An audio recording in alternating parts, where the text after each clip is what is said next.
Good morning, students. Today we are going to discuss on the information security, the last part, which is part 3.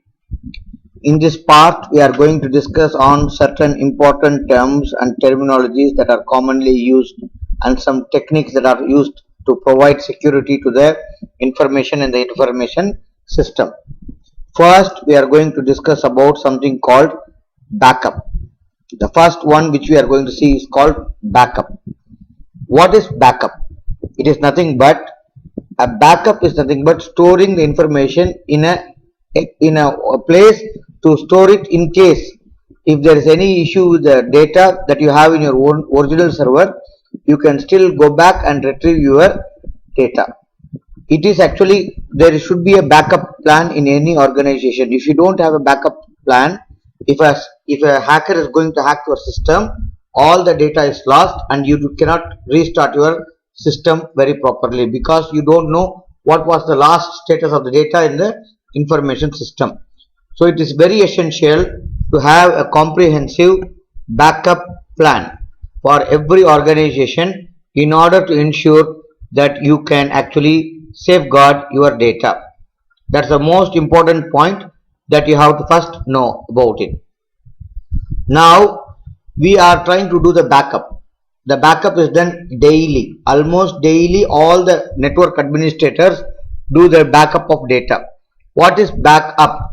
They are going to store the data in an extra copy in another place. Maybe they can store it in a cloud storage, or they may be storing in another server or in another location, so that if the data is being lost due to any vulnerabilities or danger, still they will be able to restore the data with what they have and in the last day, and then the system can restart without any issues. The servers, corporate servers are always backed up. For example, if you look at our university, every day the data is backed up, so that in case of any failure, still the data will be intact, because we don't want to lose the data about the student grades, we don't want to lose the data about the student fees, anything that is there, it should be intact. So it is always important to do backup. Backup is nothing but a method to store the data in extra one more place, so that you are able to restore your computer system if in case of any attack or vulnerabilities that is going to happen. It is not only going to happen for the server. The data backup is not only going to happen for the server, it is also for the individual computers.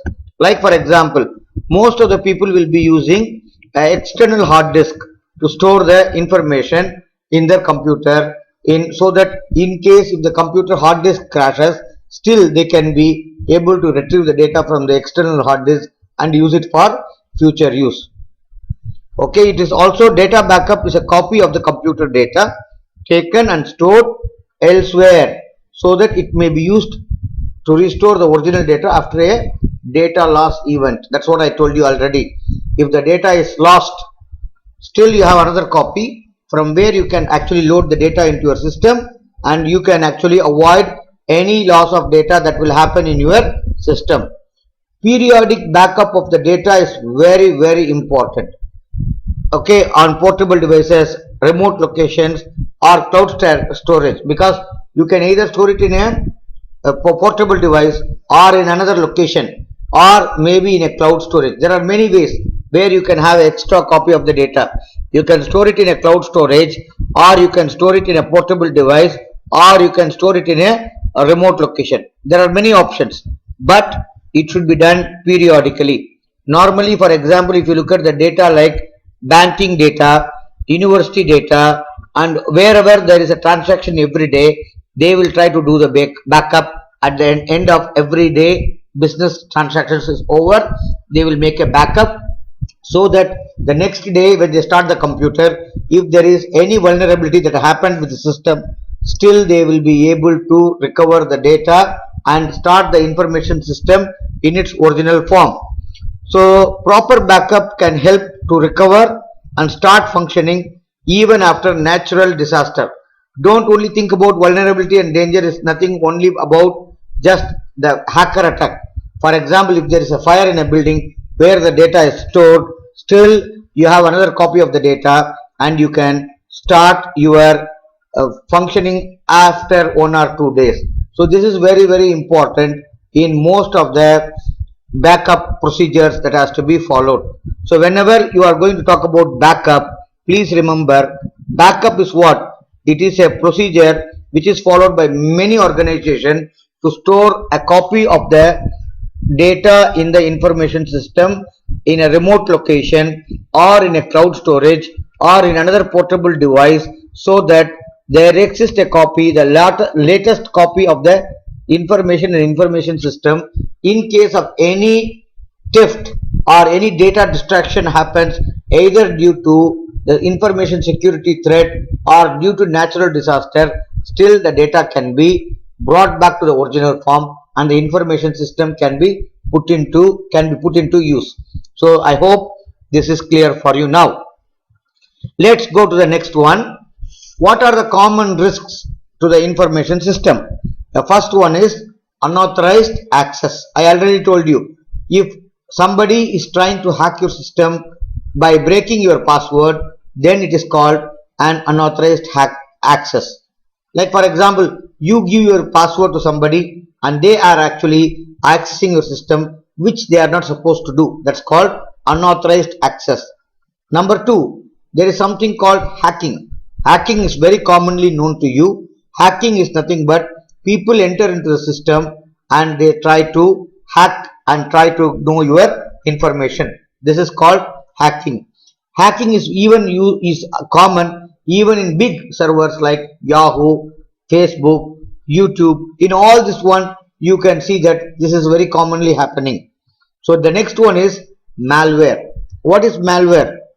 We are going to study about malware in a detailed way in the next slide. But malware is nothing but a program which is loaded into the computer without the knowledge of the user in order to steal or spy the user who is using the computer. That is called malware.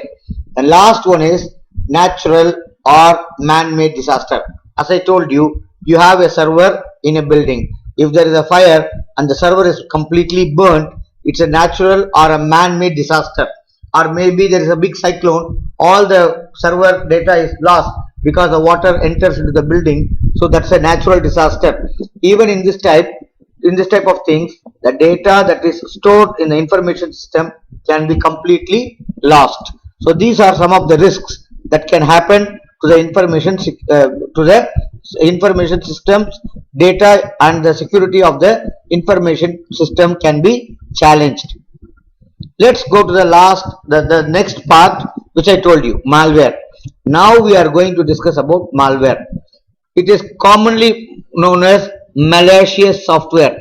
Means it's a computer program which is actually known as malware that brings harm to the computer system. It's a computer program, but what is the purpose of this computer program? To bring harm to the data and the information in the computer system. There are three types of malware available.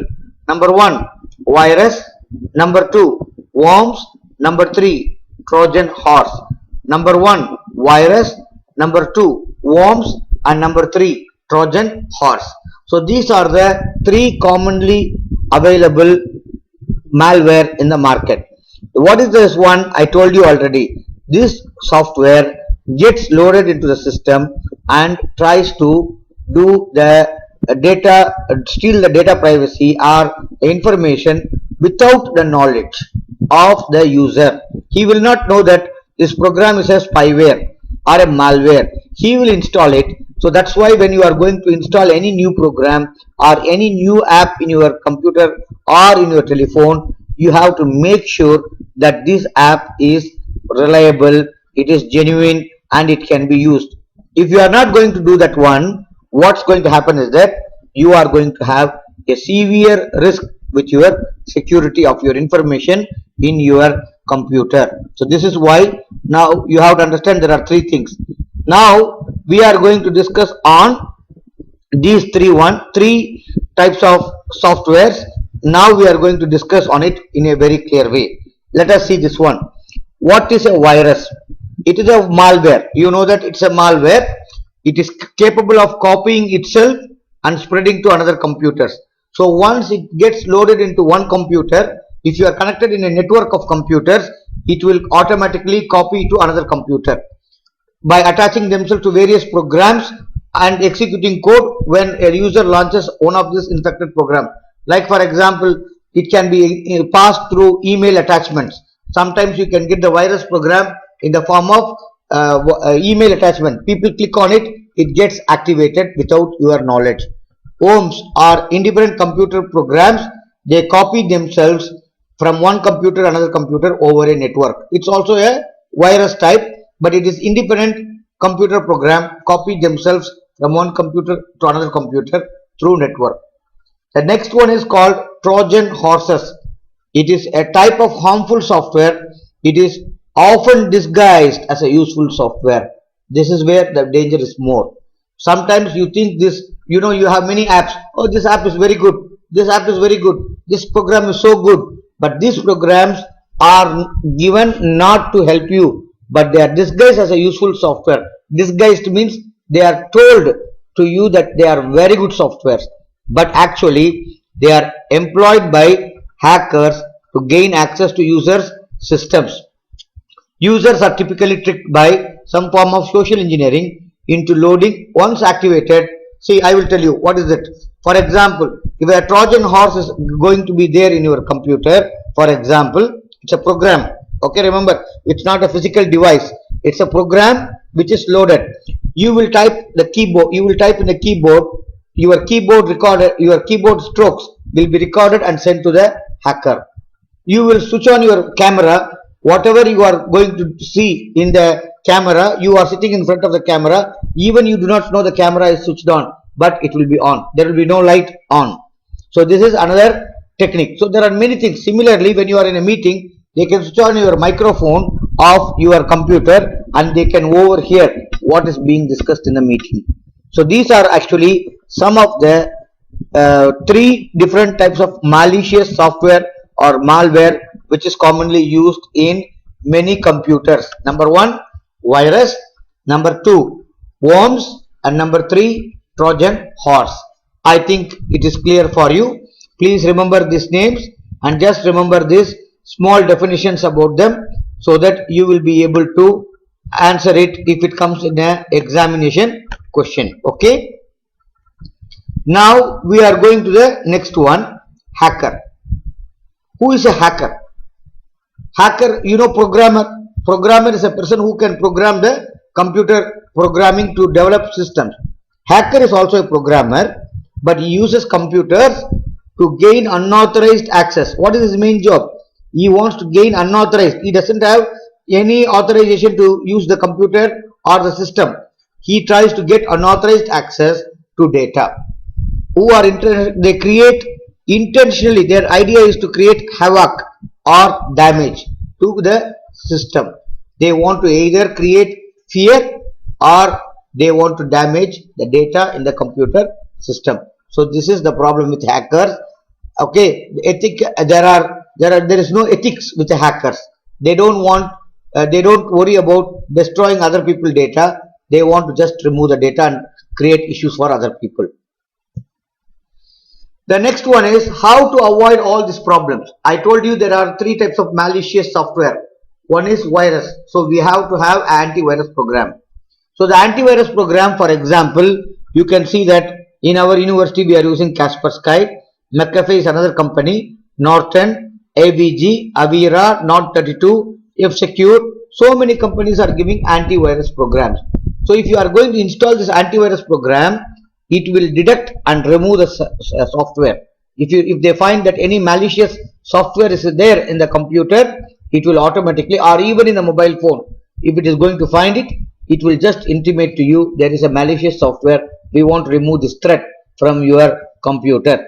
So it is very, very important for every user in the information security as a part of the procedure in your mobile phone, in your personal computer, to have an antivirus program. So it is primarily designed against viruses or now protect other types of malware such as worms and Trojan. For example, if you are going to look at, look at my computer. Now I do not know. You can see here my computer is protected. I have got Kaspersky Internet Security. See now, my computer database, the antivirus information is updated, and there are no risks. My computer is protected, and there is 75 days license. You have to pay some money, but still it is always good to have this type of things.